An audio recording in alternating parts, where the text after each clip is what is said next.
Hey, what's groovy? So ALLPOWERS have excitingly sent me one of their power stations to review and unbox for you guys.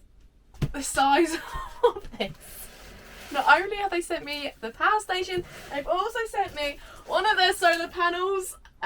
So let's jump straight in to the unboxing and take a look what's inside.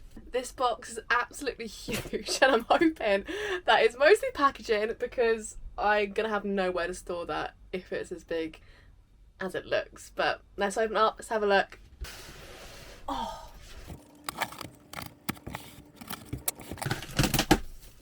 it feels like Christmas. I'm so excited by this. Oh.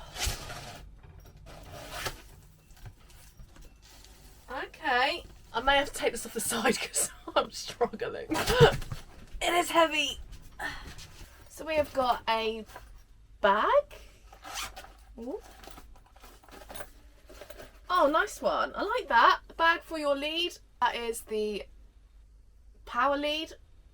I like that it comes in a little bag. That's quite a nice little touch, that. Not bad. We've got warranty. Tips. Tips for a better after-sales experience. Please keep the pallet and package for at least 3 months after receive the parcel. That makes me wonder if they get a lot of returns. I don't know why they would send that. Interesting. Nice bit of foam in there though. That is really well packaged. Whoa, it's a huge bit of foam. Okay, so it's not as big as I thought. That's good. Whoa, that is heavy. I need to find out how much that weighs. Either I need to get back at the gym or that's pretty heavy. Okay. Whoa. Is there anything else in there? I think it's just foam. Just foam. No, they packaged that well. That's a big box I can get rid of. This has been in my way for days. Let's also unbox the solar panel. Another great big box. Okay, it looks like it comes in a bag. Oh, that's cool. I'm glad about that because I was worried about where I was going to store this and obviously keeping it protected. But that's awesome. What else do we have in the box? We've also got a little packet, and that is obviously your leads to plug in the solar panel. I say obvious, I'm just assuming, but what else could it be? There's no manual with that. Is there a manual at all actually? Hang on, where's the manual? Because I didn't see it in the box unless it's in here with the warranty. Oh, maybe this is... Okay, hang on. Okay, it's not warranty. It is, in fact, the manual. Put it in a nice little envelope with the warranty. This is why I was confused, you see. So we have got the R1500 portable power station. We've got our solar panel, which I'll take out of this case in a moment. Power leads, another power lead in a bag, which you could put that in there too, couldn't you? Tips and our manual. I'm so excited about this. So it does require you to download an app. I haven't read too much about all of this yet, but I'm going to see if it's got any power so we can connect the unit to the free, the app. Okay, we've got 74%. Alright, so how do I connect this then? Okay, so I figured it out. It was really easy actually, and it does say right on the front of it how to do it. So once you turn your Bluetooth on your phone, you just come to your station. You press this DC button, which powers your USBs and your C. But if you hold it for 3 seconds like it states here, you then get your little Bluetooth and Wi-Fi icon appear on the screen. And then in the app, it gives you your battery life, how many minutes are remaining, days in fact, your input, your output, and I believe you can go to some settings as well. You can change it to eco mode, which might be what you need to change it to for solar. I haven't read that far yet, but I'm just guesstimating. your eco mode shutdown times, work mode, standard mode. I'm not too sure what that means, but we'll get to that. Everyone loves a little app, don't they? And it's nice that you can view everything that's going on with your power station on your phone. As first impressions go, obviously I haven't used this yet, but I am really impressed with it so far. I love that you have a display screen with all of your plug sockets all together on the front. My EcoFlow, you got your plug sockets on the back, you got display on the front. When it's in my cupboard, which I keep it in here actually, I've got to like fiddle around the back, and then you've got to turn the DC on. It's very fiddly. It's alright when it's out on the side, but I don't think they've accounted for the fact that people living in vans might have to store it in a cupboard like I do. I'm excited about this because I feel like it's going to be a lot more convenient and more practical to use in that sense. All of your outputs are protected by the rubber covers. I really like that feature. And I'll get this one out like that, which is nice because you're not going to get dust and crap like that in there. They're protected, and they're not the type of rubbers that just are flimsy either. They're really strong. They're not going to just flap off and annoy you. Also, I like this feature. Again, the outputs are protected. All you got to do is press. I like that a lot. I assume that's where your SOLA goes into. Away, safe. Again, on the other side of the same feature, that would be your AC power. That might be the SOLA actually, I'm not too sure. As I said, I haven't used this yet and gone into great detail. Finally, I mean, it is heavy. It does feel a lot heavier than the EcoFlow. We have got wireless chargers. What an awesome feature that is. I'm not sure my phone does. Oh, it does do it. It does. I'll have to get Adam's phone on there later. What a wicked idea. Obviously, you've got your USB and USB-C anyway, but you can charge multiple devices on the go. Like, that's wicked. I love that. So we should be in for a real sunny day tomorrow. That is when I'm going to test out the SOLA. I'm hoping that it's going to unfold and fit on my windscreen. It's not always practical to have your SOLA laying about outside if you're going out somewhere. Not that you particularly want anyone to see what you've got. You know, or on those winter sunny days, you don't want to be sat outside guarding your SOLA and your power bank. I'm hoping it will unfold and fit on the dash, but we'll see. We'll check charging times, the efficiency of it, and then we're going to run some juicy appliances, blenders, hoovers, and we'll see how it holds up.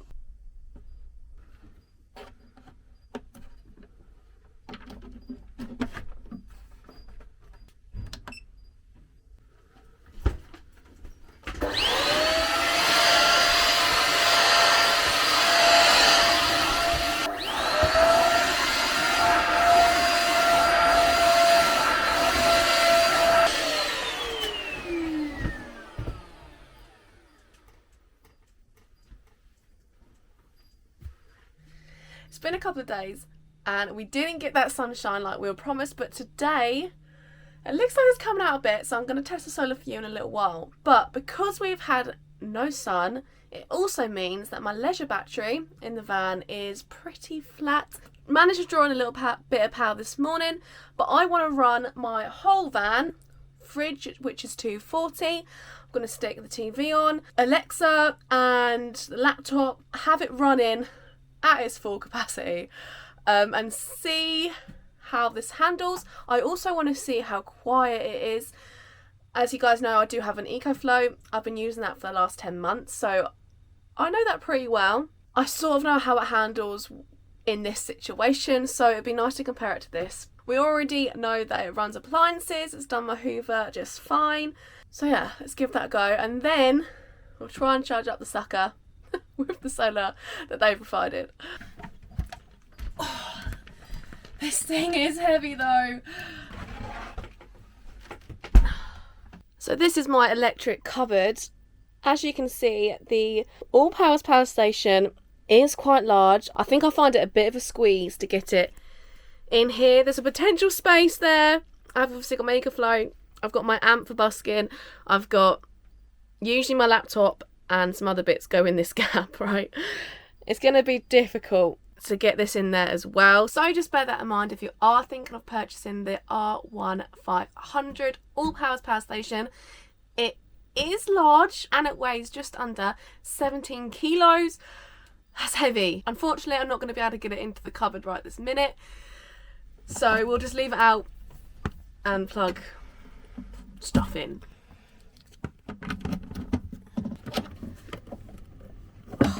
Just hang on.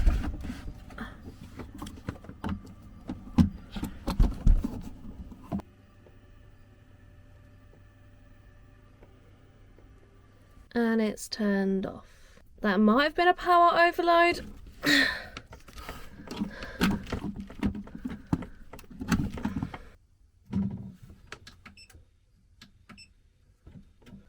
So at the minute, we are just running the fridge and the indoor camera. I think that's it.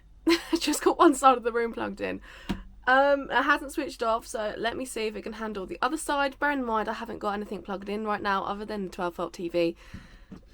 If it trips, I'm going to be disappointed, because it means I'm not going to be able to use this for what I would want to use it for. It's pulling 44 watts at the minute. Obviously that's quite minimal. And it's saying we've got 15 hours on that. I don't think that's that good. I'm not technical when it comes to wattage and powers, all that type of thing. I'm not knowledged on that, okay?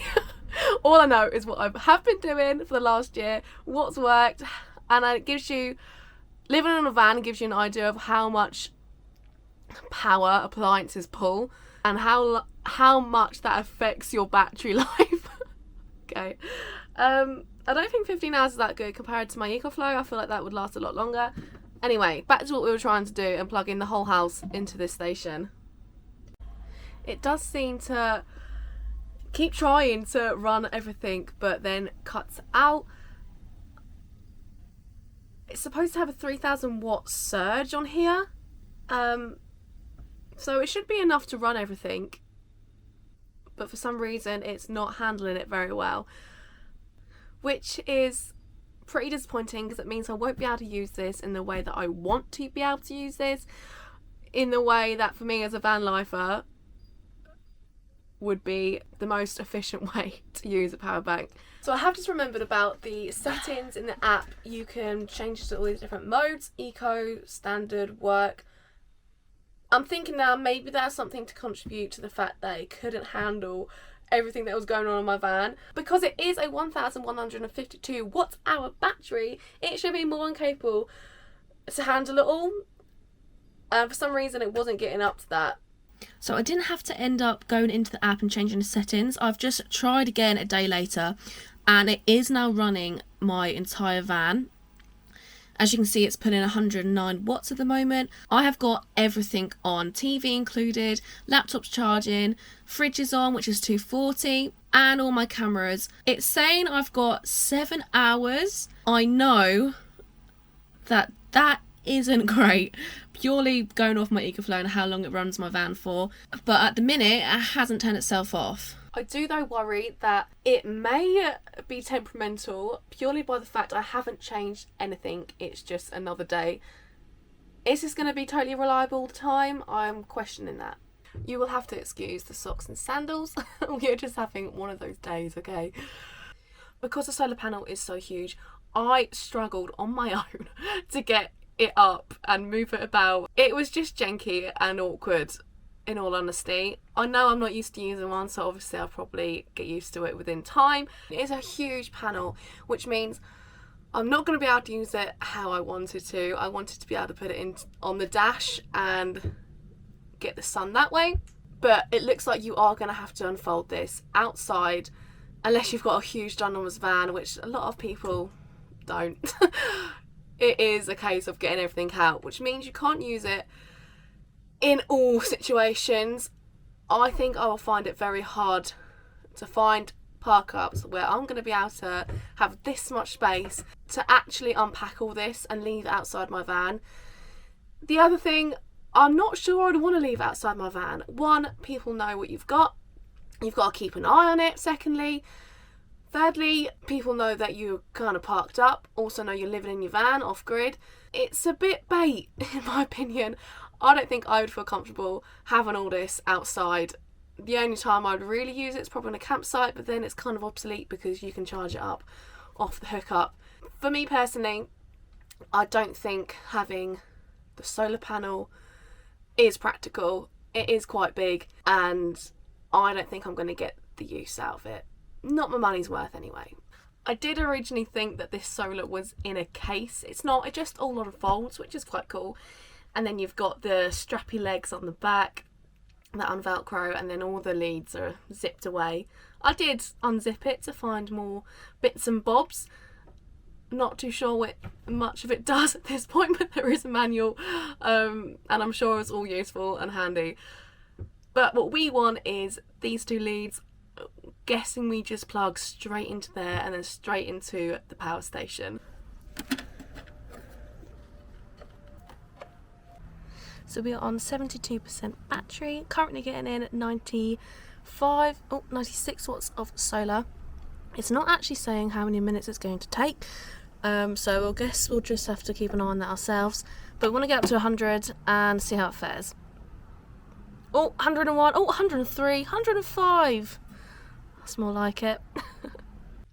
The sun is in and out today. It's not mega sunny, but it's not mega cloudy either. It has been 30 minutes, so I want to check to see where we're at with the charge situation. So it's been 30 minutes and we've only gained 5%. I was hoping for a lot more because I don't want to keep having to keep an eye on this thing. I know it's only a 200 watt panel and it can only do what it can do, but the fact that it does take such a long time, unless you've gone for the whole 650 watt, it puts me off wanting to use it even more. Obviously you don't have to buy the power station with the solar, but if you are swayed into it, then just double think, get them juices flowing in the brain, and make sure that you definitely are going to use it, because I'm already thinking I'm not going to get any use out of the solar. But that is just me. Everyone's situation is different. The ALLPOWERS R1500 with its 1150 watt hour battery, its 1800 watt AC inverter with 3000 watts surge on it, plus its LiFePO4 battery with estimated 3500 cycles. In fact, on their website they do state can maintain over 80% of its capacity after 3,500 charging cycles and over 50% after 6,500 cycles. That's quite the statement. Quite the claim to make. If accurate, I think that is brilliant. These budget for around £700, £600-700 without the solar. If you weigh that up over the case of the cycles, I'm no Carol, you're getting quite good value for your money. It's not high end, and I do feel like that is evident when using it as well. It is not bad in the slightest. I think it's actually really good. Other than its massive size and weight, I would expect it to be able to run a lot more for the size it is. With that said though, it is very, very quiet. That could have something to do with the size, using bigger fans. That might be their theory or logic behind the build of it. I'm no expert, but I would love this to be just a little bit smaller. Another feature to mention as I'm looking at the specs, it has UPS, however you want to pronounce it, which is an uninterruptible power supply that can switch to backup power in 15 milliseconds during a power outage. You can also expand these bad boys, and it can be expanded connecting up to 3 B1000 battery packs, 3, increasing the total capacity to 4,608 watts. Oh, and I did mention that it was quiet. It does state here as well, it has a noise level of 43 decibels. It is quiet, I'll give it that. And as you know, It is designed to be versatile and can be used for a range of applications including camping, power outages, RVs, home use and travel, which I love these power stations and they certainly do tick all those boxes. Power station can take up to 650 watt of solar. That is a lot of solar. If you can actually get that, you could charge this up within 2 hours. With that said, I do feel like you could get more value for your money if you shopped around. I know the price of these power stations have come down a lot, but I don't hate it at all. It does what it says it's supposed to do on the tin, so yeah, you can't really ask for much more than that. I do also really like the 2 wireless chargers on the top. I think that's a brilliant feature. It's got the fast chargers on here as well, which you can use together at both 100 watts and the USBs as well. You can use all of it simultaneously. Unfortunately, I haven't had this for a great deal of time. As you guys know, I've just unboxed it and tested it out for you guys. You also know that I have an EcoFlow. I've had that for the last 10 months. I know that very well. I know it's capable. If you would like to see a comparison video, then please let me know in the comments. There is things I love and dislike about both of them, so it would be really cool if you're looking at buying one to weigh up the two together. They have also given us a 10% code, so if you are looking at purchasing the R1500, then use the Groovy Live at the checkout to get your discount. I've already mentioned throughout the video things I love, things I don't like so much about this. Let me know in the comments what you think of the R1500. Is it worth it? Do you have one? Are you thinking of buying one after watching this video? I want to hear about it. Thanks so much for watching. Don't forget to like, comment, subscribe, all that good stuff, and stay groovy. Bye!